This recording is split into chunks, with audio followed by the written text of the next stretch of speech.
নমস্কার স্যার, আমি Parthasarathi Das, retired headmaster, Vivekananda বিদ্যাপীঠ। তো আমি কলেজ লাইফ থেকেই এই বিজ্ঞানের বিভিন্ন রকম হাতে কলমে তৈরি করার একটা মানসিকতা আমার ছিল। তারপর পরবর্তী সময় শিক্ষকতা করতে করতে এরকম হাতে কলমে বিভিন্ন জিনিস বিজ্ঞানের উপর, বিশেষ করে জীববিজ্ঞানের উপর তৈরি করার একটা সিদ্ধান্ত নেই, এবং বিশেষ করে ছাত্রছাত্রীদের যাতে উপকারে লাগে। কারণ বিজ্ঞানটাকে যদি হাতে কলমে ছাত্রছাত্রীদের কাছে রিপ্রেজেন্ট করা যায়, তাহলে খুব ভালো করে তারা বিজ্ঞানটাকে আয়ত্ত করতে পারে। এই কারণেই আমার এখানে অঙ্কুরন বায়োলজি ল্যাব নামে আমি একটা ল্যাব তৈরি করলাম, এবং এখানে আমার জীববিদ্যা সম্পর্কিত বিভিন্ন রকম স্পেসিমেন কালেকশন আছে। স্যার যদি উপরে একটু দেখেন, ফিশ ফনা অফ ত্রিপুরাতে আমরা কী ধরনের ফিশ পাই, এই সমস্ত রকম ফিশগুলি আমার এখানে আছে প্রিজার্ভ করা। আসলে বাচ্চারা এখন মাছও চিনে না যে কোনটা কী মাছ এবং কোনটার কী সাইন্টিফিক নেম, এখানে লেবেলিং করা আছে তার সাইন্টিফিক নেম সহ। তারপরে দেখুন, আমি একটা নতুন কাজ শুরু করেছি, যেটাকে আমরা বলি হারবেরিয়াম শিট। এখানে একটা হারবেরিয়াম শিটও আমি তৈরি করছি। এখানে আছে আমার সামুদ্রিক বিভিন্ন প্রাণীগুলি আছে এখানে। নিচে যেমন আমি হারবেরিয়াম শিট তৈরি করছি একটা, কারণ বাচ্চাদের গাছের সম্পর্কেও জানানোর জন্য এরকম বিভিন্ন রকম হারবেরিয়াম শিট তৈরি করে। শিক্ষা দপ্তরের আমার ডিস্ট্রিক্ট এডুকেশনের পক্ষ থেকে আপনাকে একটা অনুরোধ করবো সেখানে, যে যাতে করে ছাত্ররা নিঃস্বার্থ, মানে ওরা যাতে দেখতে পায়, কোনো ছাত্র যাতে ওই ফি এত, এটার জন্য এত লাগবে, এটা যাতে না পায়। এটা আমি 100বার চেষ্টা করব যাতে ছাত্রছাত্রীদের মধ্যে আমার যতটুকু সাধ্য আছে ততটুকু আমি নিঃস্বার্থভাবে দেওয়ার চেষ্টা করব, আমি যতদিন পারি।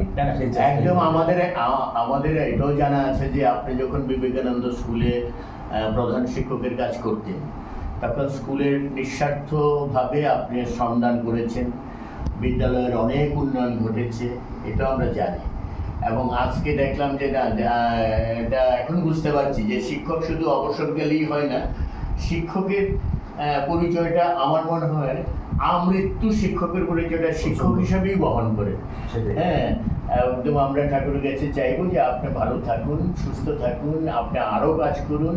আমরা নিশ্চয়ই আমাদের হায়ার অথরিটির পরামর্শ নিয়ে আমরা চেষ্টা করব ছাত্রছাত্রীদের কাছে আপনার যে উদ্যোগ, আপনার যে ল্যাবের নামটা হচ্ছে অঙ্কুরন বায়োলজিটা যাতে সবার মধ্যে ছড়িয়ে দেওয়া যায়, এটা এই কথাটুকু আপনাকে দিচ্ছি। অসংখ্য ধন্যবাদ। আপনাদের এই সার্বিক সহযোগিতা থাকলে আমি চেষ্টা করব ছাত্রছাত্রীদের যেন যতটুকু করতে পারি। Thank you.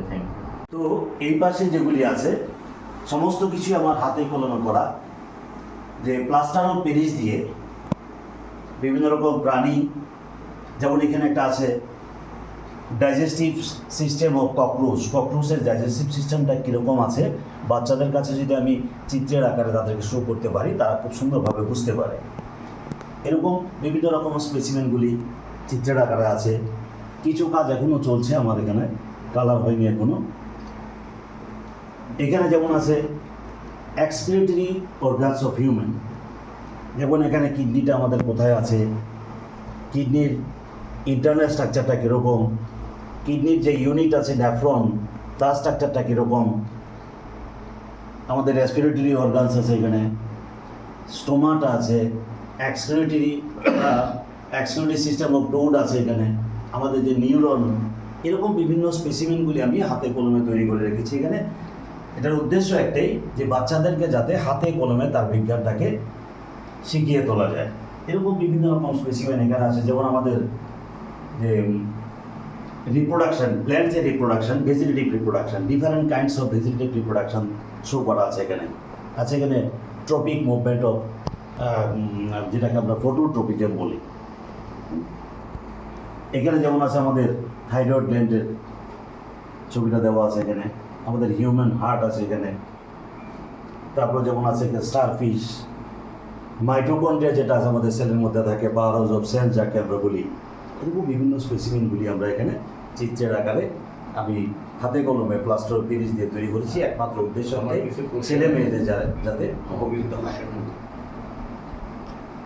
না এটা আপনি কতদিন ধরে শুরু করলেন? এটা এমনিতে আমি স্পেসিমেন কালেকশন করি আমি 91 থেকে। আচ্ছা তারপরে আস্তে আস্তে আচ্ছা, আস্তে আস্তে এখানে পর্যন্ত চলে এখানে আসছে। বসলাম। তো এখন মানে আপনার উদ্দেশ্যটা কি? এটা করার পেছনে উদ্দেশ্যটা কি? আমার উদ্দেশ্য একটাই,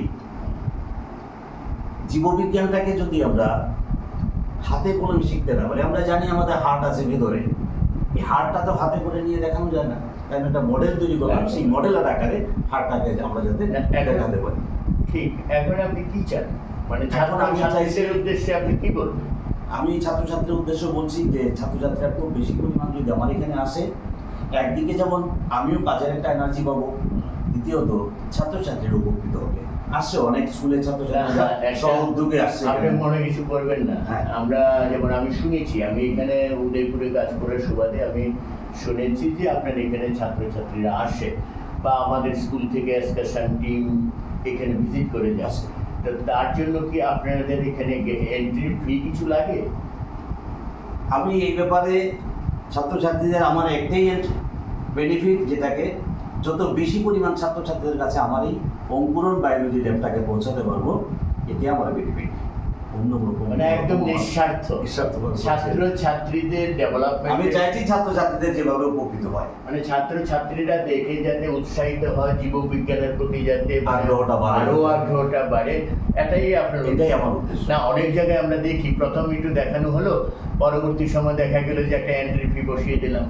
হ্যাঁ, এরপরে একটা ধরুন আমি যেমন এখানে ঢোকার সময় দেখছি আপনার বিভিন্ন প্ল্যান্টেশনের উপরে কাজ আছে। সুন্দর বলেছেন, আমার এটাও উদ্দেশ্য আছে হ্যাঁ। যে মেডিসিনাল প্ল্যান্ট দিয়ে আমি একদম একটা একদম ভালো একদম। করবো। না, আমরা দেখেছি যে মেডিসিনাল প্ল্যান্টও আপনি আচ্ছা, করছেন। কেন? হ্যাঁ, আস্তে আস্তে আমাদের খুব ভালো লেগেছে, কিন্তু আমাদের একটা উদ্দেশ্য থাকবে, আমরা কিন্তু ছাত্র ছাত্রীদের জন্য কাজ করি, অবশ্যই। অর্থাৎ আমাদের উত্তরসূরি তো শিক্ষার্থীরা, অবশ্যই। তারা যাতে আগামী দিনে